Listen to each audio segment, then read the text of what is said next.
Hi, I'm Kate, and it's Midwest Nice Out.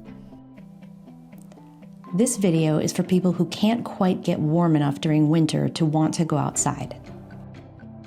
I live here, and our winters look and feel like this. People who don't live in this kind of frigid cold think that people who do are just used to it, and that's not true.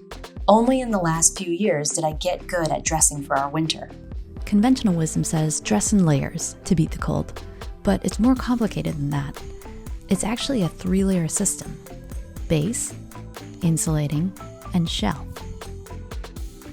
The base layer's job is to wick sweat away from your body to prevent it from cooling you down. Base layers should be snug, but not so tight as to be constrictive.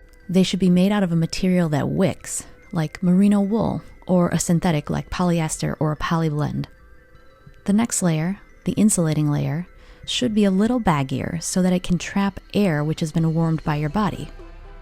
The conventional wisdom of dress in layers actually refers to this layer, also known as the mid-layer. You can stack up multiple layers here to add heat. These layers can be made of a lot of different materials: simple cotton fleece interior sweatshirts, wool, performance fleece, or even down-filled or poly down-filled jackets. The job of the outer layer, or the shell, is to prevent wind and water from stealing all the heat that you've built up and stored. The shell should be large enough to fit over your bulkiest insulating layers.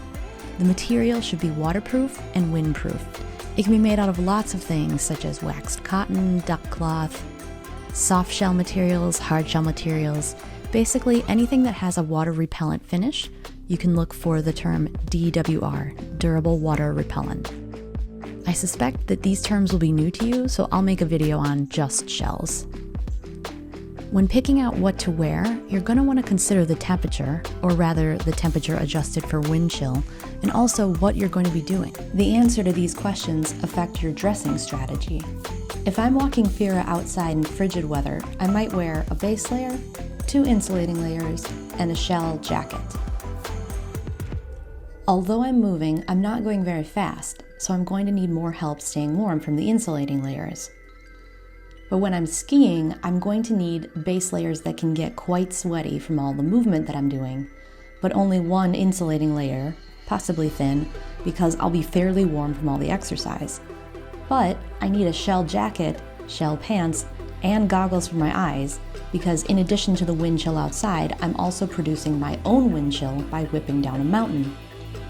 When you're in your house, your roof, your walls, and your window are actually acting as your shell. So when you're indoors, you can skip the shell layer. But a big mistake that people make is thinking that their home, let's say it's heated to 70 degrees, so they think that they can wear whatever. Just because the air that's coming out of your vent is 70 degrees doesn't mean that all the surfaces in your home are at 70 degrees. I still wear my base layers every day, even if I'm not going to leave the house. And I start wearing them in October, and I wear them at least into April. It's important to note that this layering system also applies to heads, hands, and feet. As a quick example, wearing a hat can keep your ears warmer, but if there's wind, it's going to slice right through it because wool is porous. A merino wool hat merely serves as your base layer.